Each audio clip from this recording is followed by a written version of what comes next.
May mga gusto lang po akong i-clarify doon sa mga interviews at mga sagot ng nanay ko po sa mga interviews niya po. Hati ang naging reaksyon ng mga netizens sa pagsalita ng double Olympics gold medalist na si Carlos Yulo, kaugnay sa mga naging pahayag laban sa kanya ng kanyang inang si Angelica Yulo.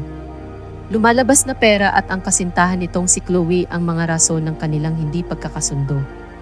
Lumabas na tila kontrabida ang ina ng atleta sa paningin ng publiko dahil sa pagsalita nito sa kanilang hidwaan at ilang detalye patungkol sa kasintahan ng anak. Tumanggap si Angelica ng pambabatikos mula sa publiko at ilang mga paratang. Ngunit matapos na sagutin ni Carlos lahat ng sinabi ng ina, ay tila umiba ang ihip ng hangin sapagkat ilang netizens ang tumaas ang kilay sa ilang nabanggit nito at nakisimpatya sa kanyang ina. Mapapanood sa video ni Carlos ang paglilinaw niya sa issue habang katabi niya ang kanyang kasintahan. May pagkakataon din na maging si Chloe ay nagsalita at nagpaliwanag sa ilang detalye. Sa loobin ng ilang netizens ay sana inayos na lamang ng mag-ina ang kanilang hindi pagkakaunawaan sa pribadong paraan at huwag nang idaan pa sa social media. Ani ng ilan sa mga nagkomento, "Make it in private. You are family. Issuing statements by both sides on that matter will only worsen the situation. Talk privately with your family in private to fix whatever are the problems. OMG, I hope you respect your mom. End of the day, nanay mo yan.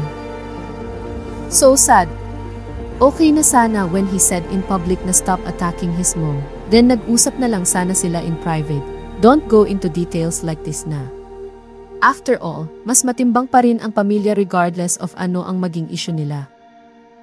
Okay, dahil isinapubliko nyo na ito, hindi na mapipigilan ang netizens na makialam. Yes, the way, given na mahal nyo ang isa't isa, konting control sa BB time, lalo na sa isang public statement video.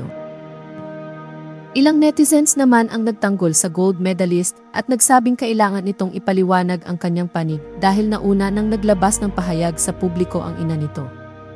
Ilan din ang naawa kay Carlos na imbis na magdiwang sana sa pagkapanalo ay ginugol ang oras sa pagpapaliwanag sa issue. Komento ng ilang netizens, Kaloy kept quiet, but yung nanay niya yung daming satsat sa personal FB page niya na nakapublic pa, matagal na. It's just right na i-clarify ni Kaloy kasi maraming judgmental na mga Pinoy, taking sides with Madam Angelica porket nanay bla bla. Naaawa ako na naiinis na kailangang magkaganito ang sitwasyong dapat sana ay masaya tayo, nagdiriwang at hindi nag-aabang ng balita tungkol sa personal na buhay ni Kaloy.